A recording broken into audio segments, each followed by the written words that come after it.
On the air. Are you waiting for me? Good morning.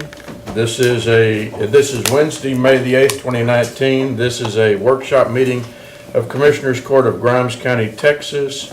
It's convening after our regular meeting this morning. The time is 10:32. We are at 114 West Buffington Avenue. The meeting has been called to order. The reason for this workshop is agenda item number 2. Discuss new, revised, or modified job descriptions and pay and proposed salary grade changes for county court at law. Judge McLean, welcome. Thank you. This is everybody needs. No, I'm not trying to get pay raise for existing employees. The primary purpose that I needed to try to get this taken care of is to come back up to the issue that I brought to y'all before, having to do with the court reporter. As the court reporter currently exists on the salary schedule, it's actually, I think, lower than what we're advertising the salary at already, so it's in the wrong slot. I think that was just a typographical error, but I approached y'all earlier about increasing the salary because of our lack of interest in the job. To kind of update y'all where we've been, I've basically since then had one applicant. I actually, in talking with her, offered her the job with the promise that I would come to y'all and get at least another $10,000, subject to that. She was a court reporter for the Austin County Court at Law, and she lives in Brenham, and she was interested in, she was also acting as the court reporter, and she basically said that was way too much. I mean, court reporter and court coordinator. She said, I'm burned out, I can't do it anymore. So she was looking to just go straight court reporting. Offered her the job at 78, contingent upon me convincing y'all to approve that. Washington County immediately found out what we were up to, offered her 80, and she took it. So she lives in Brenham. That was too good a deal to offer, and Washington County slid right underneath us. Since then, I have not had any other applicants. So at our current level, we're not going to get a court reporter. Especially one that's going to also continue, that'll work in a clerical position when they're not in the courtroom court reporting. The lady that I spoke with, Diana Parker, that I tried to hire, she was willing to do some of that, but she had also asked me that if she managed her hours, could she take Fridays off? Apparently in Washington County, when she's not court reporting, she doesn't even have to stay there. She's gone. She court reports when she's in the courtroom, and if she's not court reporting, she's free to leave or do whatever she wants to. So she's doing that, and they're paying her, like I said, I think either 79 or 80. So those are our direct competitors for positions. We had talked about raising it. We're currently at 68. We talked about raising it to 78, but if we're going to want somebody who's going to also be a clerk, and I still don't know if we get it because I actually talked to the lady that had been doing a lot of our filling in, and at 88 she would consider some of it as long as she could do some work on the side on her own. So that kind of tells you where I'm at on the court reporter situation. And so I need to figure out where we need to set the salary to try to boost interest, and also make sure it's in the right pay grade. Along with that, we've run into the other big issue I've run into is I'm quite frankly getting a lot of complaints from people not being able to reach our office. The problem is that although I don't have Michelle in the courtroom with me if I don't have to have her, she is in the courtroom a significant amount of time. Last week she was in the courtroom almost 30 hours. Now she can do other things, but the one thing she cannot do when she's in the courtroom is answer phone calls and respond to questions. So if she's in the courtroom for 30 hours, that leaves her 10 hours to do everything else she needs to do outside of the courtroom. Now she's not in the courtroom 30 hours every week, but I can guarantee you she's in the ballpark of 20 to 30 hours most weeks. That's creating a lot of havoc and a lot of complaints.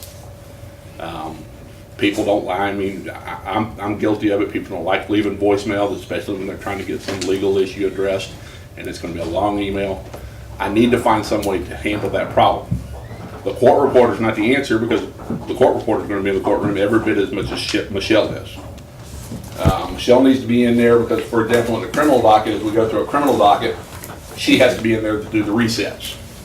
So if we're coming in and somebody showed up for arraignment, the next thing they got to do is go to pretrial. She's there to give them their pretrial notices and make sure they have the paperwork, know when to show up, get the lawyers, make sure it's on the calendar so that we know it's on the next docket. All that's done through the computer system. So it's not something that we can realistically do later. It needs to be done while we're in the courtroom. We do the same thing in our juvenile dockets, our criminal dockets, and even our family law dockets, although not as much. Have to have her in there for those resets. Now, if we're doing a long hearing, such as a temporary order hearing or something like that, she doesn't stay in there for the hearing, just to listen. She'll go ahead and go back up to the office for those where we're not needing. But it's these dockets where we have multiple cases set back to back to back that she has to be in the courtroom to help us do the resets. And that's causing me some grief, honestly, with the public.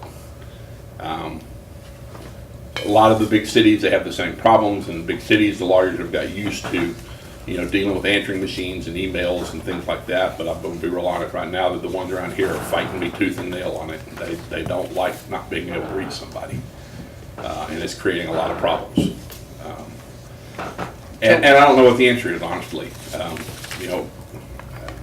The other problem I've got is a lot of the more simplistic work that Michelle is having to do that is work that a clerk level personnel could do. Unfortunately, our computer systems, our computer software is less than good. We still aren't able to really share information like we need to. We're working on moving the criminal into the same system as everybody else with the clerks, but Michelle's having to still do massive amounts of redundant data entry. She printed a printout, and I'll let her kind of talk about it if y'all may have some questions about it, but basically to give you an idea, last month she did almost 1,400 data entry settings just in our criminal docket. 1,400.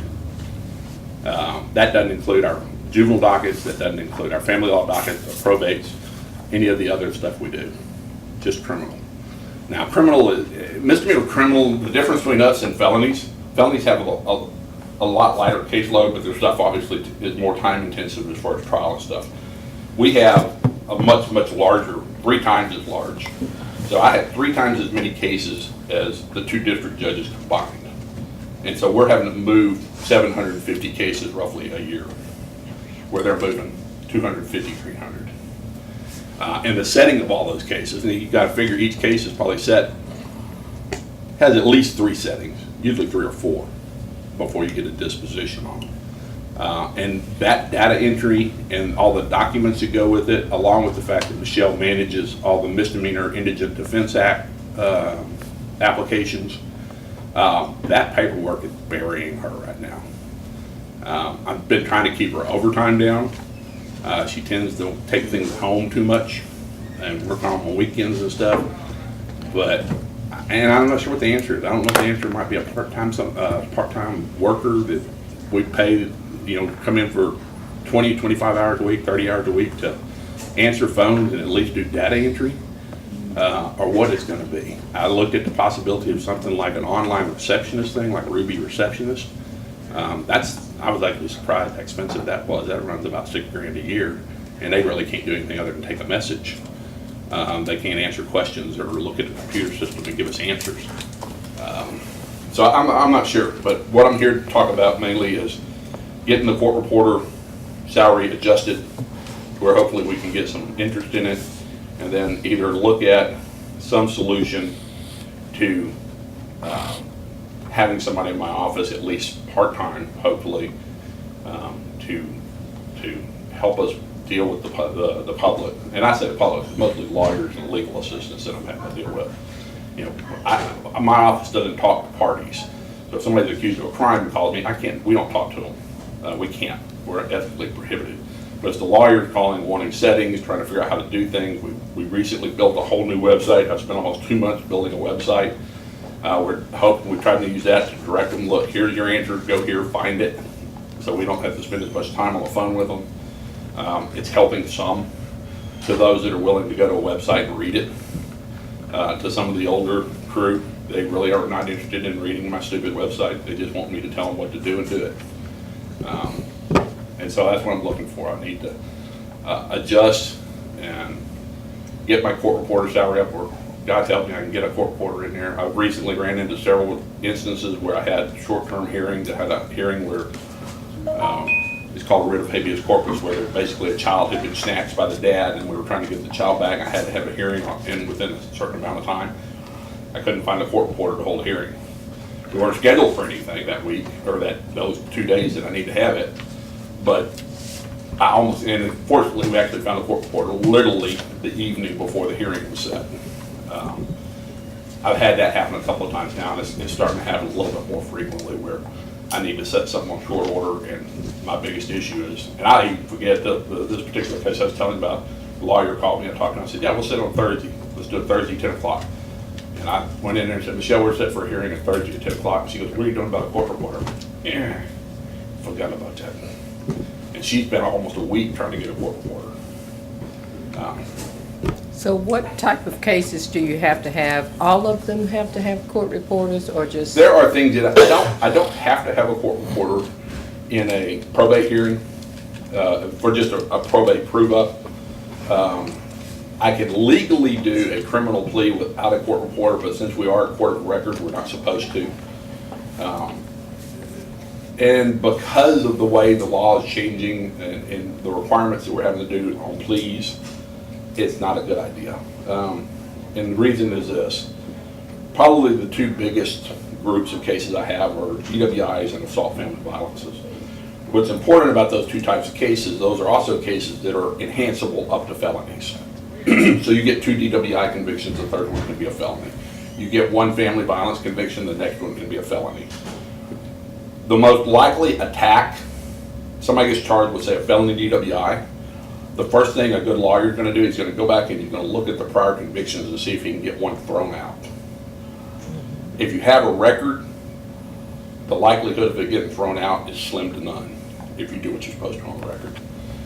And so it protects those lower level convictions and makes sure they can't be used. Another example is one of the big trends now is an illegal alien is getting deported because he has a conviction in county court for DWI, which is a reportable conviction. The first thing the immigration lawyer is going to come back is attack the validity of the underlying offense and want to hear the record to see, number one, did we provide an interpreter? Number two, did we admonish them over the immigration consequences of their plea, which I do on the record on all levels. If we don't have a record, the only thing you can rely on is the paperwork, and that makes it a lot more difficult. So we need to have those records on these cases. So we do them through all our criminal. It's not as big a deal in the probates. We've got to have them on all our family, which actually time-wise, family law is the most time-consuming thing that we spend. I spend more time in the courtroom on family law cases than any other type of case. And I have to have a court reporter knows unless the parties waive court reporters, and they rarely will waive a court reporter. Well, I think that was the purpose of our salary grade, was to make sure we're within the market of where we need to be in the surrounding area. So if we're not within it with our current grade, we definitely need to get it up to where we're within the market. Do you have the grade? I didn't bring my, Yeah, what grade I is it looked for mine, too. in? For the court reporter? Would it be like a paraprofessional grade? I forget where we stuck. It was kind of a quick last Needed minute. to be made its own because it didn't fit into where it was originally stuck. And I don't believe, at least I haven't been called into court to get that adjusted to its own level yet. I'm not sure if anything was done, by the court on its own. And our 2 district court reporters, I don't think are even on our schedule because they're actually paid by the other counties. We just reimburse them. Well, And the they district get judges 80 set their salary. That's correct. 80,000 is roughly 38.46 an hour. So I don't know what scale that would be in. The paraprofessional I think was 20 to 30, so it definitely wouldn't be It's gonna be on par with It'd be a what professional- the probably be a assistant DAs are professional. making is honestly They where it don't is. have a degree though, and so So that's that the, professional, okay. that's the one thing that threw it from the regular professional level, is there is no degree requirement, it's just the state certification. Was it a degree or certification, or did it say you had to have a degree on that professional? It says, it's, the way it's written, you could be up to interpretation. The court's meaning of it was that it required a degree and a certification, a continued certification. Okay. Ms. Herrera, is it Yes. possible to get a, Yeah, I have it, let me email it to you guys. Yeah, I meant Lucy should be able to give you real quick. What, Judge, We'll I sit mean, down. even, yeah, go ahead. Even if we met the market value on the court reporter, based on some discussions, and I don't mean to break confidence, Michelle, or with you, are you gonna find a court reporter that's gonna do the things that you want them to do other than court report? And the issue that comes to my mind, one, are you gonna find somebody that'll do all of that, okay? And then the second thing is, if we do that, that's great, but if you don't, you only find a court reporter that's gonna do court reporting, with our lack of courtroom availability, then you're gonna be having somebody, a court reporter, that's not gonna have You're making a much nice to do salary, but on, working 30 hours a week, if that much. if that much. You're right. So, I understand the dilemma. And from the auditor's standpoint, I think you guys are the ones that kind of promoted that because of IRS rulings, that we have to get a full-time versus a contract, is that right? That was what Mary was saying, yeah. I thought, there was red flags because we're telling them what to do and where to be and blah, blah, blah, that we really needed to have an employee versus a contract person. Yeah, because you couldn't have both. It couldn't be, one person couldn't do both. It had to be one way or the other. Right, Um, but, Mary said they could not be contract employees because we dictated when they had to be in the courtroom. So they had to be treated as employees. Harry, the engineer? Mary, Mary, your Mary. your boss. Oh, that's why I Mary, was your asking. boss. There has been counties that, okay, so, but you brought, I remember, if I remember correctly, you had talked about how she brought her own equipment, special equipment that we don't, the county didn't have. So you made a strong point as to why she would be like a contractor, but there's other counties that've been in trouble because truly they brought in a person who was basically an employee with that, trying to circumvent that rule. Or, pay the benefits and all of that. And so there's some counties that have been in trouble for that, and so that's what we needed to be careful with. But you brought really, really strong points, and as long as it's being clear up front, and it's one way or the other, not providing somebody a 1099 and a W-2, and, doing where it's hazy, you brought it before court, and you were very clear on the equipment she was bringing, why, because we tell all vendors where to be, what to do. I mean, that's not. Well, I agree with what you're saying, and you're right, but I'm just telling you, Mary told me no. She said absolutely, if we have court reporters, they're gonna have to pay. Well, it wasn't just that, I mean, it seemed No, we're like talking you about were- any of them, because she wouldn't bend on it. I thought she's wrong and right, and argued with her till I was blue in the face. Yeah, I thought Commissioners Court kind of. I mean, They did, but then she came back after that and After, changed okay, it. I was in court the day of. No, when it those- was the budget cycle before this one. TAC came and TAC agreed with me and we were all on the same page, but then when we started getting ready for this budget cycle we're currently in, she told us, nope, I'm not gonna do it anymore, they have to be employees. Is it, what you were wanting to have one person, like, Nope. do it, no, that wasn't. the She case. said it didn't make any difference if I had 10 or 1. Okay. So I don't agree with her, but she's insistent, so I'm going with what she's making us do. And that was the meeting we had, where she said, nope, we have to have an employee, which is why we decided to go. That's why we're going down this avenue. This whole avenue, because Mary said we can't do it any other way. Could you live with a contractor? For a while, yeah, but I don't want to get us sued by the RS, and sure don't want to make Miss Mary mad, she'll make our lives a living hell. We got a pretty good county attorney, I think. They're bad, ain't she? I mean, you're exhausting. Leave the city all- attorney out of this, will you? It was a You're Freudian exhausting slip, options you're sir. talking to see, and I mean, the One little cost, we're mistake. talking about, you know, a lot of money here, so, I mean, I don't know what the risk is, Tyler. What- Well, When and you run into a problem if you're gonna, you know, either you're gonna take withholding and all that stuff out of their checks or you're not. If I get one that works 36 hours one week, now are they entitled to benefits? And so those are the problems we run into. So if Mary insists that they're employees and we've got to take withholding, one thing that's happening is they're all bumping up their daily rate more to compensate for the withholding that's being taken out. Then if we run one over, let's say getting a jury trial or 2 jury trials or something with one over a pay period, now we've got them in full-blown, full-time employee status. Again, I don't agree with her, not one bit. This is Right. wrong and I right. think, the only red flag I see is that you're leaning towards one person.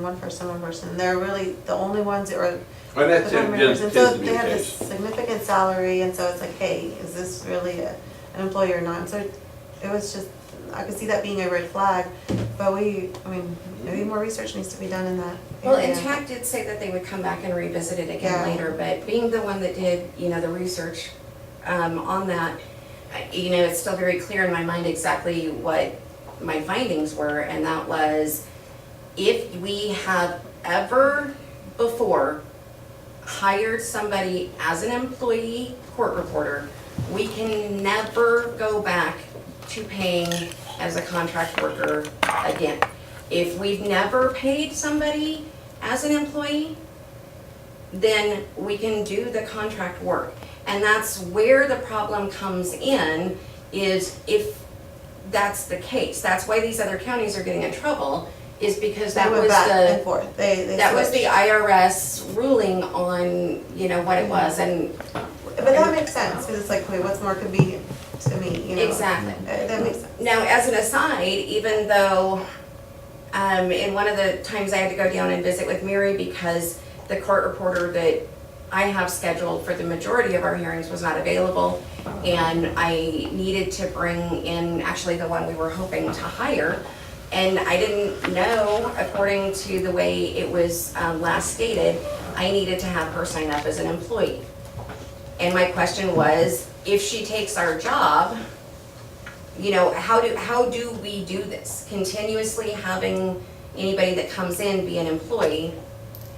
And she told me then that they're not doing that. They haven't done that with our contract reporter right now. She's still under contract this year even. She's still working under contract. They're not taking taxes. She's working under her W-9.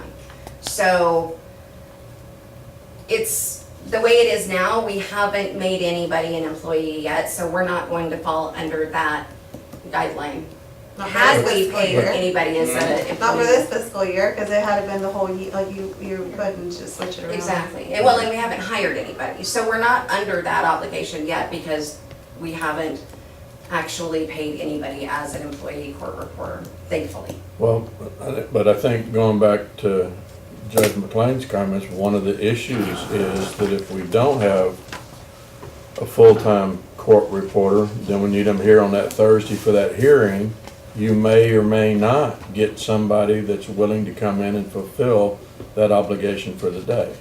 And it takes a lot of time to find somebody. I actually had taken a vacation day, and that was the day that, you know, this was scheduled, you know, before we had a holiday day in there. So I took half of Thursday off, and that's when that hearing was set, and I received the judge's text message on my way home.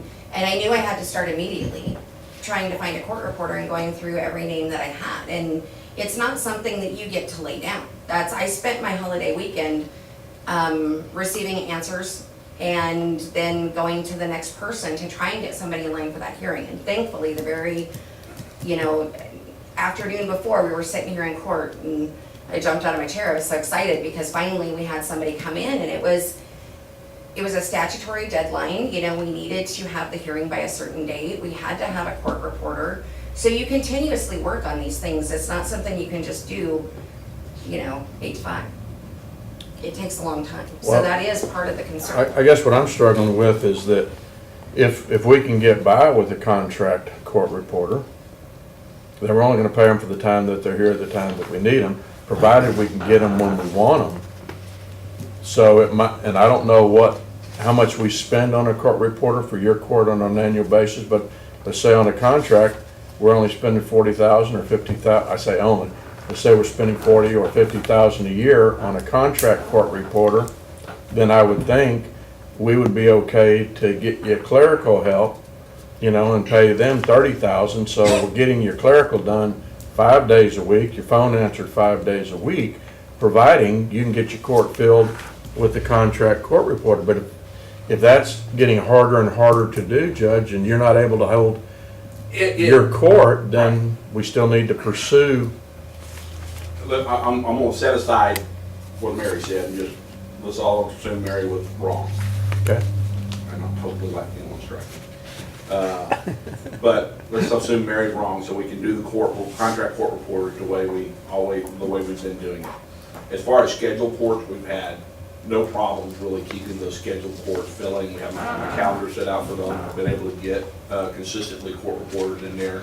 We have one court reporter we tend to use the most. We know when she has conflict because she covered, I think, a CPS court for another judge. Didn't she cover somebody else? No, she's just doing it until we get to the point that we have a final decision from the court so she can decide whether she wants the position or not. Yeah. But she's, Right now, we've been able to keep everything. Now, what gets us is the short set things where I gotta have something in 10 days or 14 days, getting a court reporter, and those have been relatively far and few between, but we're getting more and more and more of them. Writs of habeas, I just had one I signed yesterday that I know that I'm gonna have to have a fast hearing on, and I don't know when I'm gonna get the hearing because it's gonna depend on, issue what's called a writ of attachment for the police to basically go out and grab a kid and turn it back over to the mother. And I'm gonna have a hearing almost immediately when that kid gets grabbed. And so that'll be one that'll be tricky, finding me a court reporter to come in and hold a hearing on that when the kid is actually located and taken by law enforcement, turned back into mom or brought to me. It's just part of the trial. If you got a contract court reporter, it's just a problem you deal with. I can live with a contract court reporter with all the other stuff set aside about how we pay them. I can live with them. And I think, and you probably don't have the numbers because we didn't get a chance to talk to you about it, but when I came here about the court reporter salary last time, when I came here and talked to y'all earlier this year, I think Mary said we were at around 50-something% then, and we were about a little over a third of the way through the year. So we had gone through 50% of our court reporter budget is what I remember her saying. We're burning through the court reporter budget pretty fast using contract court reporters. It's basically like a lot of them that bump their court reporter fees up, their daily fee. And that's something you gotta understand, and if somebody comes in and we do an hour worth of hearings, they charge us $350, $400 a day. If they come in and do a 9-hour day, they charge us $350 or $400 a day. So it's a flat rate per day, it's not an hourly charge. Understood. So sometimes, literally, we'll come in, they'll cover one hearing and they're done. Other days, I did temporary order hearings the other day, we were here till about 6. So. But I get that, because we'll eat up their whole day for their travel to and from and back. I get it. And a lot of them, one of the things that I've been talking to some other judges that use part-time court reporters for one reason or another, one of the things that is starting to happen is, for example, if I block out a court reporter for a week of jury trial, they basically say, if I block out a week for jury trial, I get paid whether I work or not. Because if I kill a week and don't take other jobs, Right, and then the day before y'all cancel the jury, right. because everything pled, I've lost a week's worth of income, so you gotta pay me that week whether I work or not. We haven't had that happen to us yet, but it wouldn't surprise me to start seeing it. Because I've heard more and more, I've been getting little snippets from different judges around saying we're running into this problem when we need visiting court reporters. We pay for them whether they work or not when we block them out for long periods of time. It's your court, what's your preferred direction for us to go? My preferred direction would be to have a full-time court reporter, and then I wouldn't have any problem getting things set. And it's not gonna get less of a problem over time, it's gonna get more. But at the same time, I'm a realist. But my preference is to have a full-time court reporter. But what if this happens? You get a full-time court reporter, she quits. Then you gotta go back to contract. At least for a while. Can you do the two? Until we hire someone, As long as it's not the same person. Okay, that's what I was just I wanting think it clarity. has to do with the It's the person. same I don't person. think it has to do much with the position. Another, let's say, the girl, the woman that's been covering for me's name is Dacry. If I hired Dacry, let's say I hired Dacry as a full-time court reporter, I don't think we have a problem as long as we go straight from her. She's never been paid as an employee, I'm assuming. We hire her as an employee and she's an employee. If for some reason later on, she quit and then tried to come back as a contract court, that would probably create us some problems with the IRS. But I think if we went, she's been contract and then she becomes a full-time employee because it's a new position, and if the IRS even said, wait, what happened here? We said, look, we have a contract position, we created a full-time now. That, I don't think that's gonna bother. But whether it's Dacry or Bob, do you think you can hire a court reporter that will do the clerical that you also want done? And I don't, No, you know, no, 'cause- not for the money, no, certainly not for the money we have now, and I'm thinking even if we were in the high 80 range, it would be difficult. I don't know the mentality of court reporters, but if they hit a particular level and they have that certificate, in their head, they might be on doing that clerical stuff. So, kind of regardless of what the pay is, are you gonna be able to find a court reporter that would say, yeah, I'll do that? I honestly don't know. I thought I found one, I don't know that. I think it'll be Hard. hard. From what I've read in researching this, they can make up to six-figure salaries. So even if they're not having anything and they have that freedom to go somewhere, they're going to want that freedom because it's such a shortage across the United States, not only just in Texas, across the United States. And it's so many other things they can do besides court reporting. They can do Dissertations and everything? yes. So they're going, like anybody else, they want to make their money. So it's going to be hard to get somebody to just sit here and do clerical when I could be making $500 or $600 a day or doing a whole whatever it is and getting and I Getting can give paid you more. some real-time examples of some of those conversations from, me talking to the court reporters that I've used. Dacry is the one that is covering our courts right now, and she was, I understand what you were talking about now, she did have a contract where she had to do, it was like a deposition a week, and so they were typically like 2-hour depositions, and she got paid an extra, I think it was $1,000 or $1,500 a week to do like a 2-hour deposition. Now, almost all of those depositions are going to require her to do a transcript. And so a transcript for something that lasts about 2 hours is roughly $1,500 for the first copy, and then they get a third of that for every additional copy. That's what they get a charge for that. So those are the kind of rates that you're looking at these people losing if they come in and take a position or they can't take jobs outside of the county. And that's why most of them won't do it. It's a lot of money. And we sit there and we listen to, Dacry get called out, because nobody can find a court reporter and they need a deposition. And, so she'll inquire with me, is everything still on the docket? Because if there's nothing on the docket and she's gonna be able to get there by 3 to do this deposition, then she can go and take care of that for that person.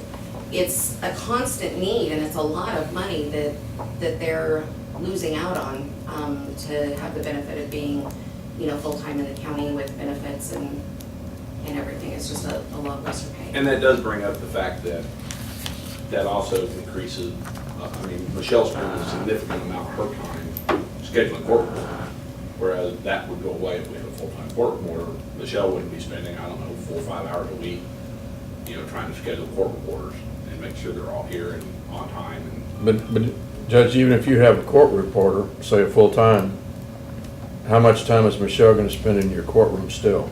Oh, as far as time in the courtroom, she'll still spend just as much time in the courtroom. That So- will not relieve her from that. So the issue of your phone being answered is not resolved? No. the issue of, and I don't know if you can take a rolling file cabinet and do filing while you're in the courtroom. I don't know if that's allowed, permissible, or the right thing Well, to it's not do. even, but it's more a matter of how do you get a rolling file cabinet down the stairs. Use the elevator. So, Not to the third floor, you don't. oh, well, okay. Well, I think that would probably be a budget concern for the next one to add a But, position. well, yeah, but Commissioner, I think that's part of this discussion. Yes. As we're trying to determine what kind of value we're gonna put on this job. I mean, we could put 100,000, we could probably hire a court reporter, but the question is, are we still gonna have those other issues you Yeah. presented to us this You are. morning? Well, Still are. if I can weigh in a little bit, based on my experience, they're gonna protect their profession, and I think you're very hard pressed to find a court reporter that's gonna do any clerical work. That's just my opinion based on the ones that I've had contact with. Oh, I think you're right. Well, I think too, once we get the other courtrooms, you're gonna be in court a lot more, and we'll utilize court reporter a We lot hope. more as well. We I hope. agree, I agree. Yeah. Yeah. I'm not opposed. I told y'all when this What you court got think? created that I was good for at least 2 years with contract court reporters. I'm still good with contract court reporters as long as we don't have any of the other issues that pushed us in the direction we're in. It creates some problems, but they are problems I can try to work with for another year. And I'm more than happy to try to work with for another year, especially if it got me some other help in its place to do some, pick up some. Well, one of the things that I would, if we can legally and not cause a problem for our county, continue under a contract court reporter, I'd like to see us do that for the 2019-20 period.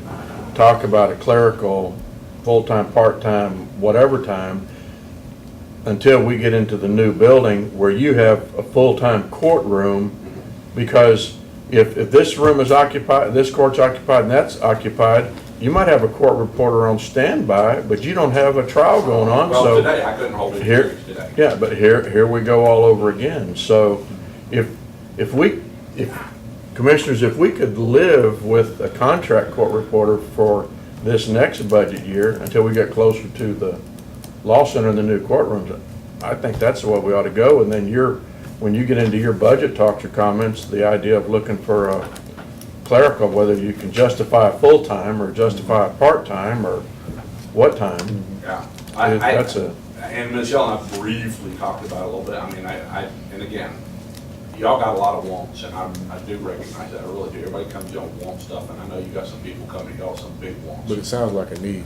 Huh? It sounds more It like a is. need than a want. But what I'm saying is, I honestly think at this point, I could probably, if at some point here in the near future got me a 30-hour a week, somebody I kept underneath the full-time load and had them at 30 hours a week would make all the difference in the world if they just had a monotonous staff, could answer a phone and know how to run a scanner. where are you gonna put them? I've got space, if I don't have a full-time court reporter in my room, I've got space for another employee up there. I have a question on who certifies the court reporters? There's an associated, they're licensed by, it's a division of the Office of Court Administration in Austin. In Austin. It's called JBCC. Who does the actual, how do they get the certification? They have Is to it- take a test. Okay. So if you've gone to school to be a court reporter, then the school will do your testing. It'll be like your finals. And then they'll certify you to be able to go to the state to take the test. Where's this, It's like a proficiency where are the testing. schools at? There is, I think I know one of them's in Austin. And one in Austin, I think there's one or two in Houston. I know there's one in Arlington, Dallas. also Arlington, Arlington, that Dallas area. Alvin, They've somewhere actually like gone, that. you know, we all are used to the court reporters we see using stenographer machine. There's a big drift towards the speaking court reporters. In fact, most of them that I use are speaking court reporters. They've gone to that because it's easier to get certified. It's actually a lot faster to get certified. And the way that works is they actually aren't repeating every word they're saying. They're speaking in shorthand, just like the court reporter writing in shorthand. And it goes into a laptop. The laptop has a software some of you may be familiar with called Dragon Naturally Speaking, which is it translates spoken word into written word.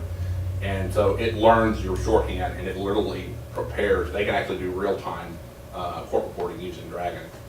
That's what a lot of them are doing. So they've laxed up and are trying to get different types of court reporters in. Plus, there's a big push now to allow reciprocity with other states. So if you're a certified court reporter in New York or California or some other state, if you can automatically get licensed in Texas. without having to go through the licensing. So they're trying to do some things to get court reported into Texas, but there's still a huge shortage. Being a former educator, I'm gonna always have an educational angle at something. If we could get some interns to come in and work from these schools, if there are people in the area, if we contact these schools, we could get some part-time help, which would be good because they would get the experience of dealing with the court from the answering the phone or doing all this stuff. Also, I think we need to go out and talk to our schools in the county to let students know that this is a high-paying job and they can get out and get the certification and go to work and try to keep some of these kids from the county. Oh yeah, even if you go through one of the longest drawn-out school training, doing the machine stenographer, you can get certified. 2 years would probably be the longest it would take. That'd be tremendous for And so some of you these come out, kids. you can come out of a 2-year certification course making 80 grand a year. There's not too many jobs that you can get a certification in 2 years and walk out making 80 grand if you're not putting your life at risk. Not to mention the student loans. Yeah. Yes. Can I wanted to. speak to the intern thing real quick? Okay. Yeah. And I completely agree with you, and I've always had the same theory, but I did the intern work, as you know, in the county judge's office. And while it's phenomenal, I feel like we didn't do the intern the justice because interns need to be in an office where there's constantly somebody there. Yeah. There's constantly I agree with that. supervision and direction, and the way that I have to move and the crises that will come up and the phone calls, I wasn't able to provide that to that intern, and I feel like that intern suffered, and I would hate to do that to anyone else, and the delicacy of what they might say in that office that would be unethical is, I think it's too great of a risk. But interns would be tremendously useful in helping the clerk's offices get the records in the case management system, which would in turn help me tremendously. I used interns in the DA's office. I didn't have them consistently, but I probably over the years probably had at least a dozen interns come through my office, both from high schools and from colleges. And they were helpful. They did a lot of filing and stuff for me. But the one thing is, by the time they get proficient in anything, it's time for them to move on. Sure. But I like doing it just because I enjoyed having them exposed to it. And several of the people that interned from me ended up going to law school or ended up with, I know several of them are police officers now. So I'm a big proponent of interns. I went through 2 internship programs myself. I did an undergraduate internship at Sam Houston, which is why I went to law school. I wasn't going to be a lawyer until that. And then I actually did an internship as a law student at the DA's office in Brazos County, and that's part of why I became a prosecutor. Well, I'm a big proponent of internships. Look how you turned out. I'm all kinds of screwed up. I was gonna speak to your court reporting budget, Yeah. because that was one of the things you Right. brought up. And on this last budget uses analysis, you're now at a negative 1,300. So, I was gonna say, this is what, the 7th or 8th month into the budget cycle. So, we're sitting at $22,203. That's been, $22,709.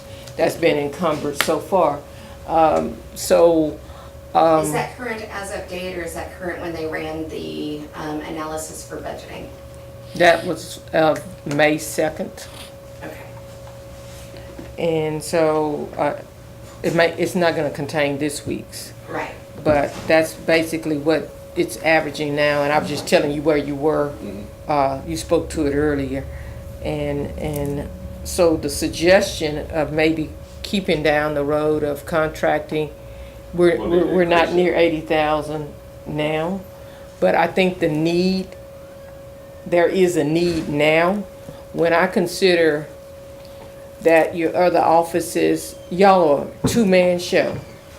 If one goes down, it kind of stops the show. Well, and I'm panicking because she's taking a couple of days off to go up north to a graduation, and I already told her, I said, I need to sit down with you before you go and make sure I know how to enter certain things into the computer, because you're gonna be gone for 2 or 3 days. I'm scared. Well, that's where I was going with this. This is not a kind of a want, this is almost a necessity that you have other offices that do court, and they have 3 and 4 people. You have one person that's handling the job for this one judge. I'm not so sure that we don't need to do something as soon as possible for this particular office as far as getting additional help, part-time or whatever in there. From what I've noticed from the bills, we're paying a court reporter 2 to 3 days a week, is what I've been seeing, averaging. Yeah. And so if you're out of the office those many days and then coming back in from court, and then you only have a few hours to deal with all the phone calls that have come in that nobody's answered or responded to, you know, because I'm sure lawyers are probably like you, Judge, they want responses and they want somebody that can give them answers right away. Then on top of that, your software's down. Then on top of that, you know, you gave us something where you've been working on Justware and what was the other sheet you gave us on the docket for a month? Here you have a docket with 37 settings. So it sounds to me like they're almost in a crisis situation And as so to far tell you, as, to try to address one example, we've tried to address the issue as economically as possible. One of the things we did was I said, okay, let's get a cell phone. So we got IT to get us an iPhone, and we forward our messages from our office phone to her iPhone. And I don't know enough about Android, but the iPhones actually they do a relatively good job of transcribing voicemails. So she can sit in the courtroom, and the problem is, she's sitting in the courtroom trying to do reset notes, and that phone just went zzz, zzz, zzz, just like nonstop. And so at the same time, she's trying to check messages and read the transcriptions and see if it's something that can wait till she gets out of court or something she can put off till tomorrow the whole time. So we tried to solve some of those problems by forwarding it to a portable phone where she could get it, but that's actually just compounded her stress level, honestly. Well, and if I can just kind of run you through the week, because, and I know that I am the type of person that wants to have everything perfect. I don't think that's a secret. I know that sometimes you have to let things go, but there's a fear level. Because when you can't do it all, and you don't have time to sit down and organize what you haven't done, then you don't know what you're dropping, and it could be something huge. And that's not okay with me. It's not so much that I know the little things can't slide, but I don't know if I'm not gonna have anybody show up to hearing because I missed something. Last week, for an example, I spent 30 hours in the courtroom working. And when I go in the courtroom and I'm waiting for a setting, I'm not just sitting there watching or listening. I mean, you can watch it on the cameras in the courtroom. I am entering cases, I am entering bonds, I am getting setting notices done, I'm going through the e-file queue. Criminal court, I'm busy, you know, predominantly through lunch until I get caught up. I might have time to run and grab a soda and return some phone calls while I'm doing it, and then back in until everybody else is gone. I'm from Wyoming, it's a soda. You're lucky I didn't say pop. But in that amount of time, last week, I went back and counted over the weekend. Just to see, because it was an awful week. And I had 129 email strings that did not include newsletters or things that didn't need to be dealt with. In those strings, that's 129 different conversations. Then some of them took 5 or 6 different, you know, communications back and forth. That's not counting those. That's all included. Each day, that cell phone, if you go through a day worth of phone calls on that cell phone, you go through that screen 3.5 times a day. In addition to that, I got everything coming in from the jail, and I'm doing the appointments and the phone calls to give instructions and phone calls to explain to people I can't give them legal advice. And when you're in the courtroom that amount of time, people get grumpy. So those phone calls, when I can call them back, when I'm on lunch, or if I take a smoke break, I'm on my phone calling people back, and they're grumpy. I would Well, very much appreciate In, it. in all fairness to the agenda before us, I guess at this point, we're kind of the conclusion that, and we're not saying Mary's wrong, but we're setting that aside. The only one that said that she's wrong is the county court of law. Throw me under the That bus. that is Chuck McLean. So, but if we continue to operate as we currently are, then I guess appropriately, what I would need you to do, Judge, is to request an agenda item to get us to consider unforeseen part-time help. And then that's something that you would need to address in the upcoming budget. But to eliminate your current need to help you with clerical, to help with answering the phones, we would need to approve that, because that's not really what we're here to do today. Right. But understanding the associated issue, if you get us a language, we can talk about that next Wednesday. And Ms. Pope's in the background, she's kind of heard the discussion, so we can post and do whatever we need to do. If indeed the court approves that, we can get to the temporary help, and that might give us a feel of what we need to do for the budget year for next year. Sounds like a plan. And we'd probably need to add a, for the future, need to add a salary structure, probably paraprofessional 3, which would include. For a full-time. For a full-time court reporter. Yeah, to it, I mean, we can, With that pay range getting where it Yeah. needs to be to get within the market of getting. but would ask y'all to bring us a more defined pay range if we're getting just a court reporter. And then you being the elected official, you'll have to manage that money, that time, whether they hear it or not, so.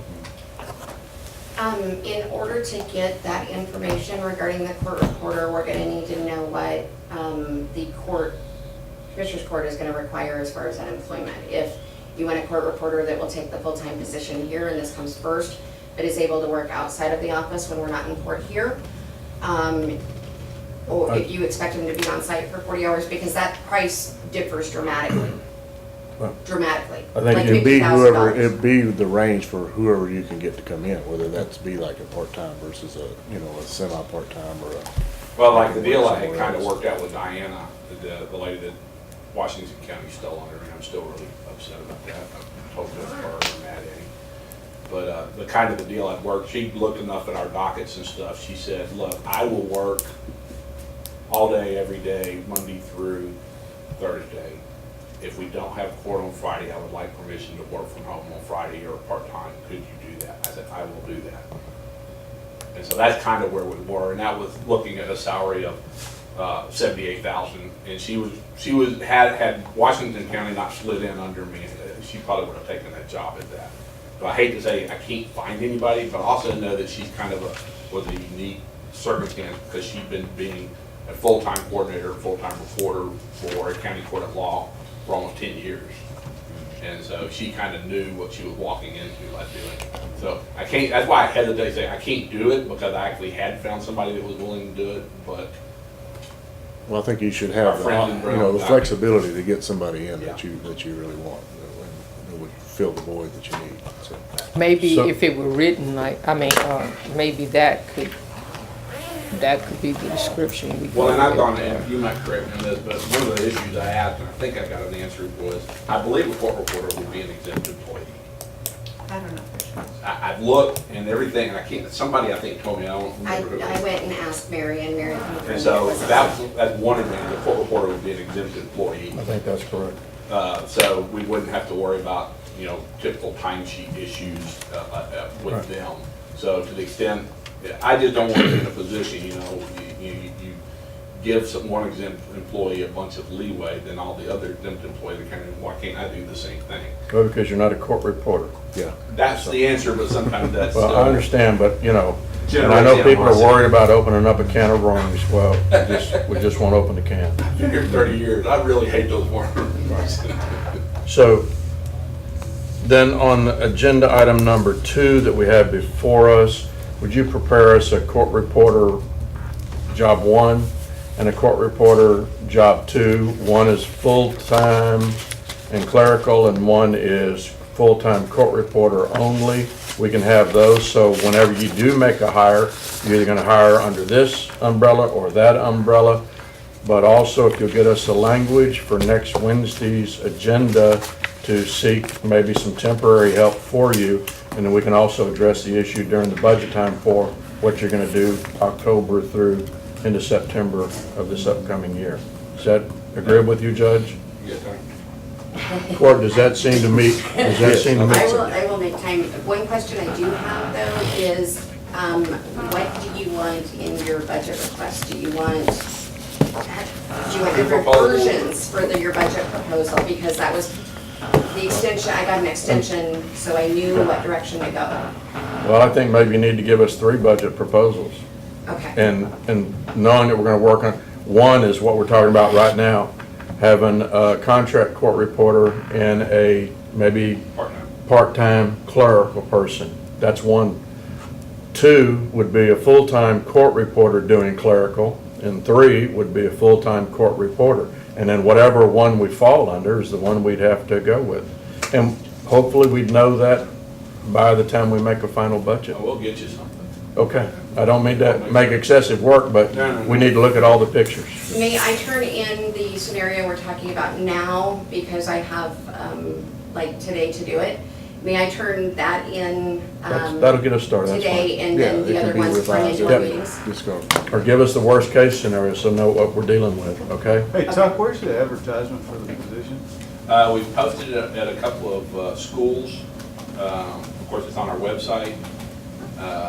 And then we posted it on a Court Reporters Association website where has forms and stuff that most of the court reporters respond to.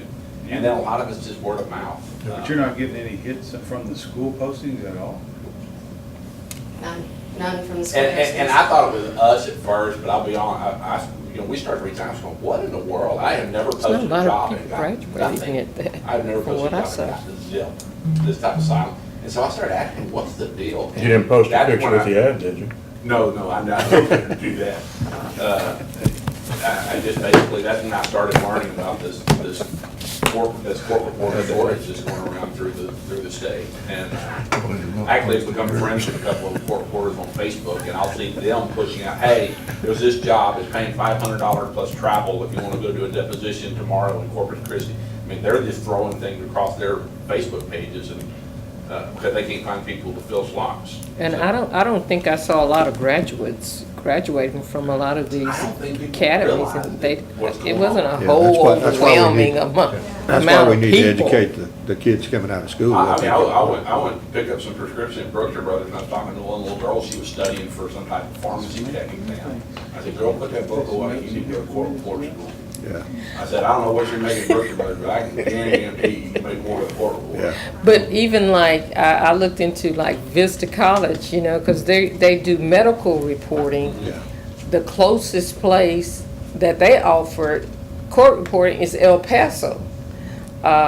Arlington was one of the next closest, that largest academy. But you had these other little things that would train somebody that's already certified, you know, but it wasn't a whole I talked to Shanna lot. Foreman, who teaches as one of the instructors at the paralegal program at Glenn. I said, and she knows about this. I said, Shanna, why the heck isn't Glenn doing something? Yeah, that's, Mr. Foltz, was your question answered? Vocational.